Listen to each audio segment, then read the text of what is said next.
श्री हरीश मीणा, आप तो आईपीएस अफसर है ना? हाँ हाँ बिल्कुल है सर। सर मैं सदन का सदस्य हूँ सर। Very good. धन्यवाद सभापति महोदय, अध्यक्ष महोदय, जो आपने मुझे इस महत्वपूर्ण बिल पे बोलने का मौका दिया। सर मैं बोलने के पहले वो परिस्थिति बताना चाहूँगा कि ये बिल क्यों लाना पड़ा सरकार को। अक्टूबर 2025 को सुप्रीम कोर्ट का एक फैसला आया और उसमें केंद्र सरकार को निर्देश दिए कि जो आपके कर्मचारी हैं, सेवानिवृत्त कर्मचारी, उनको न्याय दीजिए। मुद्दा सेवानिवृत्त कर्मचारियों के और केंद्र सरकार के बीच में था। वो कब गए कोर्ट में? जब उनको विभाग में न्याय नहीं मिला। न्याय देना विभाग का काम था। वो आपसे पीड़ित होकर उन्होंने कोर्ट की शरण ली और सुप्रीम कोर्ट में एक दिन में फैसला नहीं हुआ सर। आप इतने दिन से सरकार में, ये महीनों सालों साल ये केस चलता रहा, आपने उनको बुलाया ही नहीं।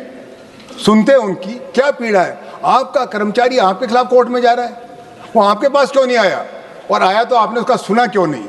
तो पहली फेलियर हमारी यहाँ हुई कि हमने हमारे आदमियों की सुनी नहीं, जबकि हमारी ड्यूटी ये है कि हम अपने कर्मचारियों की पीड़ा सुने, उनकी वेदना सुने। वो गए सरकार के खिलाफ और फैसला आप कुछ ने कुछ और कर दिया। वो चाह रहे थे हमारा प्रमोशन हो, जिसका प्रमोशन ड्यू है उसको प्रमोशन मिलना चाहिए, समय पे मिलना चाहिए। ये कोई दो वर्गों में झगड़ा नहीं है। जैसे सर मैं आप उदाहरण दूंगा, आप साहब बहुत अनुभवी आदमी हो सर, और मैंने पहले आपको कॉन्स्टिट्यूशन क्लब में भी देखा है। कॉन्स्टिट्यूशन क्लब में जब से ये बना, इसमें चुनाव होते हैं, उसके सदस्य वोट देते हैं, कोई राजनीति नहीं होती, कोई जातिवाद नहीं होता। इस बार आपने क्या किया सर? आप ही की पार्टी के दो आदमी लड़ा दिए और जातियों के आधार पर वोट डाल दिए। फूट डालो और राज करो। सर मैं माहौल बता रहा हूं सर, मैं माहौल बता रहा हूं सर। आप अरे नहीं, जगदापाल जी, ये खुद आईपीएस अफसर हैं। बोले सर मैं कुछ नहीं आईपीएस बता रहा अफसर के हूं। खिलाफ कैसे बोले? तो इधर उधर की कहानी बता रहे हैं। नहीं सर, वो नहीं कर रहा सर। मैं आप मेरे अध्यक्ष हैं सर, इस सभा के हमारे संरक्षक हैं सर। मैं आपके सामने अपनी पीड़ा रख रहा हूं सर। ये हुआ ऐसा नहीं, फिर इनके क्या होता है, ये अधिकारी और कर्मचारी लड़ेंगे तो कार्यकुशलता जाएगी, ये कार्य, इनका मन कार्य में लगेगा नहीं और कहीं न कहीं नुकसान होगा विभाग को, और विभाग को नुकसान होगा तो देश को होगा। ये जो केंद्रीय सशस्त्र बल हैं सर, ये गृह विभाग के अधीन आते हैं और गृह विभाग में आंतरिक सुरक्षा विभाग के अधिकारी हैं। इनके आईएस डिवीजन है सर, इंटरनल सिक्योरिटी डिवीजन, उसके सचिव होते हैं इनके यहाँ। उनको ये पता नहीं था कि इनके अधिकारी और कर्मचारी लड़ रहे हैं सुप्रीम कोर्ट में। इन्होंने बताया नहीं सरकार को, इनकी ड्यूटी नहीं थी है बताना। आपके कर्मचारी क्या कर रहे हैं, किससे दुखी हैं, क्यों दुखी है, कब तक दुखी है, आपको पता ही नहीं था। क्या गृह विभाग चला रहे थे आप? क्या चला रहे थे? किसकी जिम्मेवारी थी? आपने जिम्मेदारी क्यों नहीं तय करी? और उसका फल क्या होता है सर? जब इन अधिकारियों के इनके में झगड़ा होता है, आपका बालाकोट होता है, पहलगाम होता है, क्योंकि वो तो झगड़े में व्यस्त है। आपकी ड्यूटी कौन करेगा? ये आपकी कमजोरी है सर। मैं इसलिए कह रहा हूं, देश की सुरक्षा का मसला है, और देश जब आंतरिक रूप से सुरक्षित नहीं है तो बताइए यहाँ का नागरिक कैसे सुरक्षित होगा? मुझे वो दिन भी याद है सर, कुछ दिन से एक बात हूं, कभी सदन के अंदर स्पीकर के वक्तव्यों पर सवाल नहीं उठाते। नहीं आपने विश्वास के सर, नहीं मैं ये नहीं कह रहा हूं सर। मैं कह रहा हूं सुरक्षा की बात, मैं सुरक्षा की बात कह रहा हूं सर। मैं कर रहा हूं सुरक्षा की बात। मैं किसी पे अजय नाम नहीं लेता सर। हमारे देश में हर नागरिक सुरक्षित होना चाहिए, हर नागरिक, और सुरक्षा प्रदान करना सरकार की जिम्मेवारी है। ये तो सही है। अब सर बताइए, अगर हर नागरिक की बात छोड़ दिए, अगर क्या सुरक्षित है तो बताइए सुरक्षित कौन है? मुझे ये पीड़ा है सर, मैं किसी पर आरोप नहीं लगा रहा, मुझे पीड़ा है सर। मैं आपके परमिशन से बोल रहा हूँ सर। विधेयक पे विषय पे सर, आंतरिक सुरक्षा का विषय सर। मैं आंतरिक सुरक्षा पे बोल रहा हूँ, इससे बड़ी सुरक्षा क्या होगी? विधेयक पे बोले, विधेयक पे सर। मेरी बात बिल्कुल है, अनुराग जी के समझ में नहीं आ रही, मैं इनसे अलग से समझा दूंगा।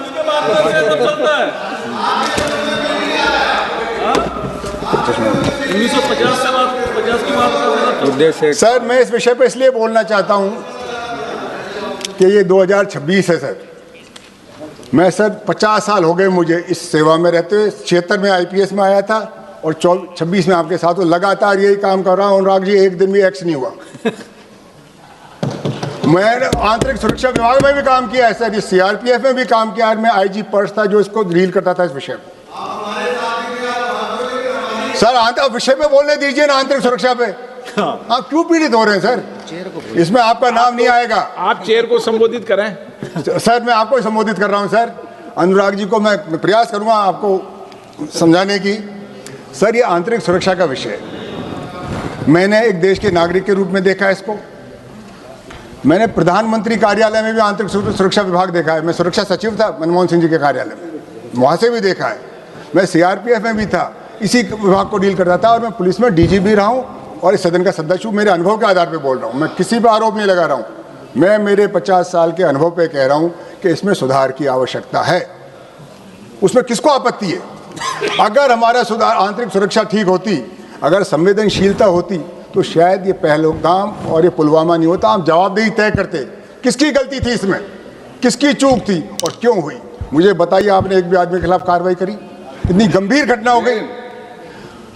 आप देखिए अध्यक्ष महोदय, कुछ समय पहले अपने बंबई में एक आतंकी हमला हुआ था। हमारे संवेदनशील तत्कालीन गृह मंत्री शिवराज पाटिल साहब थे, इस्तीफा दे दिया। महाराष्ट्र के मुख्यमंत्री थे, उन्होंने इस्तीफा दिया नैतिक जिम्मेवारी लेते हुए।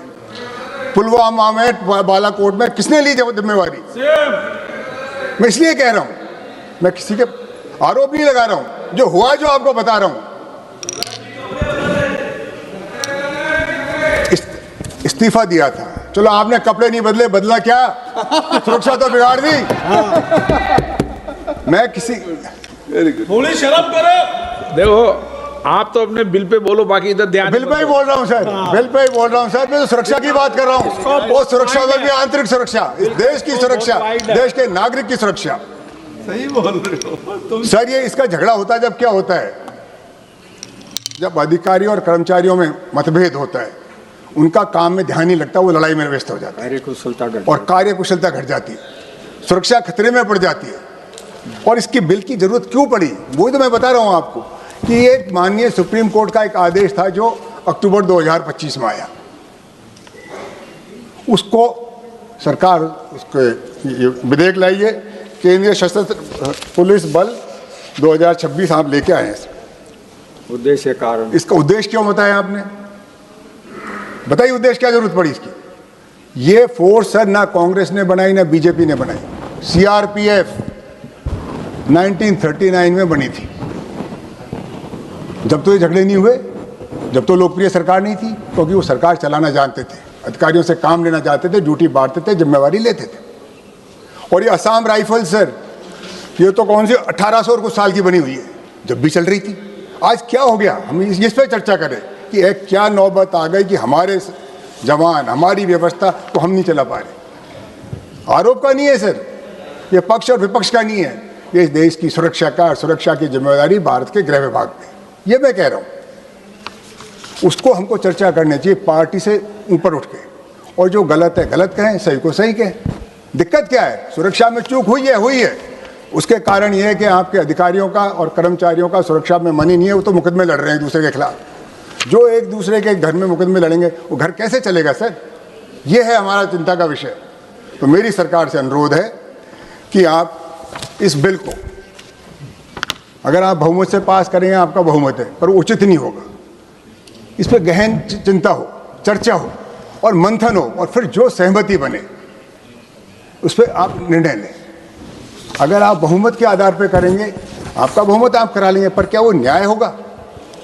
न्याय होगा उसमें जबकि सबकी राय हो, सबकी सहमति, और हम सहमति बनाएं।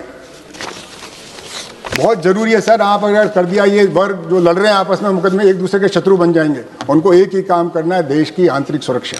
जब ये लड़ेंगे तो सुरक्षा किस किस को प्रदान करेंगे? ये क्यों बनाया? अपनों को आपने आपस में क्यों लड़ाया? इसीलिए मैं आपको कह रहा था सर, ये कॉन्स्टिट्यूशन क्लब में क्यों लड़ाया? कॉन्स्टिट्यूशन क्लब मेंबर्स का था। मुझे ये भी पता है कि 2 जातियों को लड़ा दिया आपने। बंद करो बोलना, जाति को लड़ाना। हाँ, तो ये जाति पे, धर्म पे किसको लड़ाना, क्यों लड़ाना? सर मैंने ये भी दिन देखा है सर मैं उम्र में कद में आपसे छोटा हूँ अध्यक्ष महोदय, उम्र में थोड़ा सा बड़ा हूँ आपसे, इसलिए मैं बताता हूँ। मैंने अंग्रेजों के राज के बारे में भी सुना था, वो परदेसी थे पर हिंदू धर्म खतरे में नहीं था। मुगलों के राज के बारे में भी सुना है, हिंदू धर्म खतरे में नहीं। अब कैसा हिंदू धर्म का राज है कि हिंदू धर्म खतरे में पड़ गया? मुझे बताइए कौन कर रहा है इसको खतरे? कैसी सुरक्षा आपकी बताइए? वो परदेसी लोग थे, यहाँ के नहीं थे जब हम सुरक्षित थे। हरीश जी, इस बात पर धर्मेंद्र जी बड़े खुश हो रहे हैं। नहीं सर, सर मैं तो बिल पे बोल रहा हूँ सर, आंतरिक सुरक्षा पे सर, मैं कुछ नहीं बोल रहा हूँ सर। पटेल भाई, मैं किसी को कुछ नहीं कह रहा हूँ सर। इस देश में, ये देश हमारा है, ये सेना सबकी है, इसमें गजेटेड ऑफिसर भी होंगे, नॉन गजेटेड भी होंगे, सिपाही भी होगा, हेड कांस्टेबल भी होगा, एएसआई भी होगा, इंस्पेक्टर, सब इंस्पेक्टर, जो भी डीजी सब होंगे।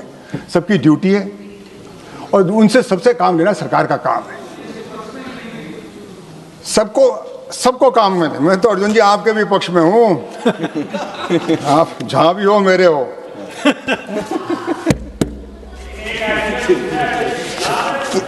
सर मेरा ये जो अनुरोध है ये बहुत गंभीर विषय है। आज हम इस पार्लियामेंट में बैठे हैं, इस सुरक्षा व्यवस्था में बैठे हैं, हम सुरक्षित है इसलिए बैठे हैं। अगर हम असुरक्षित होंगे, ये देश असुरक्षित होगा, इस देश में सुरक्षित कौन होगा? सेवा प्रदान करने वाले असुरक्षित है, वो कोर्ट में जा रहे हैं, उनके अधिकार सुरक्षित नहीं है, तो किसके अधिकार सुरक्षित है? ये सेना किसके लिए है? ये सदन किसके लिए है? सेवाएं किसके लिए? ये देश के लिए, और देश को चलाने वाले जिसमें पक्ष और विपक्ष दोनों हैं, हम सब मिलकर काम करें। इसीलिए मैं आपसे अनुरोध कर रहा हूँ गृह मंत्री महोदय कि इसको जेपीसी को दें, सबकी राय लें। आप अब बिल लाए, 2 घंटे बाद पास कर दोगे, चर्चा कहाँ हुई? 2 दिन पहले आते, कागज आटते, पढ़ते, लिखते, आपको अपनी राय देते। होना तो सदन को ही पास करना है, ऐसी क्या जल्दी पड़ रही है आपको कि आज के आज ही इसको पेश करोगे, आज ही पास करोगे? क्या हो रहा है? जनमत जानो, जनमत जानिए, लोगों की राय लीजिए, देंगे आपको राय। सर्विंग ऑफिसर भी देंगे, रिटायर्ड भी देंगे, कहीं भी सर। सर पुलिस में हमारे ऐसा होता था कि पुलिस में जब पता लगाना होता था, पुलिस लाइन में जाते थे, जवानों से मिलते थे, अधिकारियों से मिलते थे। सर मैं ये पूछना चाहता हूँ गृह मंत्री जी, आपने इस फैसले के बाद कहाँ किस से संपर्क किया? बताइए। मंत्री नहीं है, किस से आपने संपर्क किया? क्या आपने जवानों से बात करी, हवलदारों से बात करी? क्योंकि सर बहुसंख्यक इस जिनकी हम बात कर रहे हैं वो जवान हैं। 96% रेल मंत्री महोदय कांस्टेबल, हेड कांस्टेबल, एएसआई है, उनकी बात ही नहीं हो रही है। 11 लाख की फौज में, इन अर्धसैनिक बलों में 100 आईपीएस अफसर हैं, आप सबको कंट्रोल नहीं कर पा रहे हो। 3000 गजेटेड अफसर हैं सर, उनकी आप कंट्रोल नहीं कर पा रहे हो। और ये 96% है उनकी आप सुन ही नहीं रहे, तो किसकी सुन रहे हो? ये फौज को चलाएगा कौन? अधिकारी आदेश देंगे, पालना वो करेंगे। आप कानून बनाएंगे, कानून को लागू वो करेंगे, उनकी आप सुन ही नहीं रहे। मुझे एक दिन बता दीजिए आप कहाँ गए, मैं आपकी बात पूरी मान लूँगा। आपने किसी से चर्चा नहीं करी, कोई आदमी आपको बताता है क्या, उसका मुझे पता नहीं कैसे बनाते हो, पर ये बिना चर्चा के जल्दी में लाया गया बिल है। मैं इसका विरोध कर रहा हूँ आज इस आधार पे। इसकी खूबियाँ आप हो तो बता देना, क्या जरूरत पड़ी इस बिल को आज ही पेश करके आज ही? तो ये पुराना मसला है सर, 10 साल से मुकदमा चल रहा है, जब आपकी नींद नहीं खुली।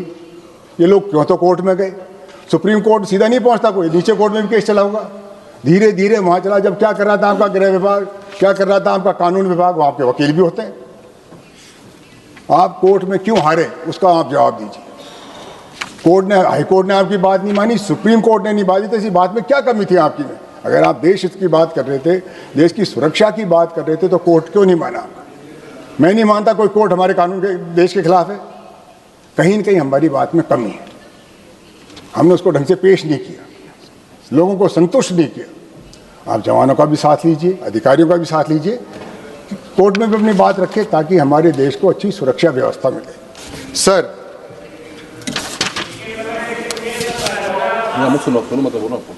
आप डिस्टर्ब मत करो, he is not reading. Sir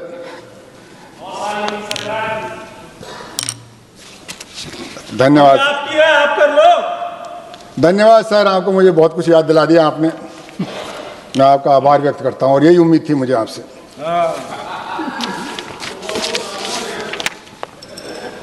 sir ये जो अलग अलग फोर्स बनी, अलग अलग उद्देश्य बनी थी, अलग अलग समय में बनी थी, क्योंकि मुझे पता है गृह मंत्री जी क्या जवाब देंगे? इसके लिए तो नेहरू जी जिम्मेवार है। सीआरपीएफ 1939 में बनी थी जब नेहरू जी प्रधानमंत्री नहीं थे सर। कृपया ये मत कहना कि इसके लिए इंदिरा जी जिम्मेवार है। आप इंदिरा जी के बारे में कुछ कमी है तो जरूर बताइए, पर इंदिरा जी वो ही हैं जो आप बार बार कहते हो पाकिस्तान हमारा दुश्मन है, पाकिस्तान का ये कर देंगे। इंदिरा गांधी ने बात कम करी और पाकिस्तान के 2 टुकड़े करा दिए, वो इंदिरा गांधी थी। Yes. वो आप अपने मुंह से नहीं कहोगे कि हमारी सबसे देश की बड़ी चुनौती पाकिस्तान है। 2 टुकड़े किए, उन्होंने राजनीति नहीं करी, उन्होंने कर्तव्य निभाया। वो इंदिरा गांधी थी जिसने सिक्किम एक दूसरा इंडिपेंडेंट कंट्री था उसको हिंदुस्तान में मिलाया, पर राजनीति नहीं करी। उन्हें देश हित में किया, जनता के हित में किया। करना कुछ नहीं, बातें बड़ी बड़ी करनी। वोट भी नहीं मांगे।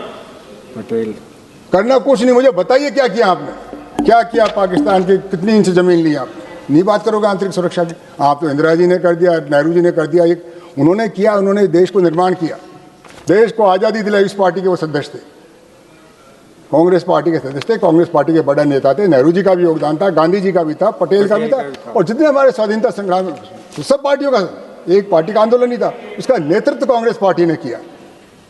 तो आप जो अपनी बात बताइए कि आपके कार्यकाल में आपके विभाग का ये फेलियर क्यों हुआ? आपसे कहाँ चूक हुई? उस चूक को पहचानिए, उस चूक को दुरुस्त कीजिए, और जिसकी गलती है उसको सजा दीजिए, जिम्मेवारी लीजिए। आप इंचार्ज हैं इसमें। आप इसको थोड़ी कहेंगे विपक्ष के नेता को कि साहब आप जिम्मेवार हो इसका। आपको 12 साल से आप सत्ता में हैं, आपको ये पता नहीं कि आपके खिलाफ मुकदमा चल रहा है? आपको पाकिस्तान का पता है, अमेरिका का पता है, इसका पता है, खुद का क्या हो रहा है वो आपको पता नहीं है। ये बड़ी अचंभे की बात है। अभी भी समय है सर, चूक जाइए। अपन जागे या नहीं जागे, जनता जाग रही है। पटेल वाला पटेल। सर मैं एक उदाहरण देता हूं आपको, कुछ अश्विनी जी की समझ में आएगा। कौन? सर सरदार पटेल जब भारत के गृह मंत्री बने, या भारत जब आज़ाद हुआ, एक देश नहीं था। अंग्रेज एक बिखरी हुई विरासत छोड़ के गए थे, राजा रजवाड़े थे।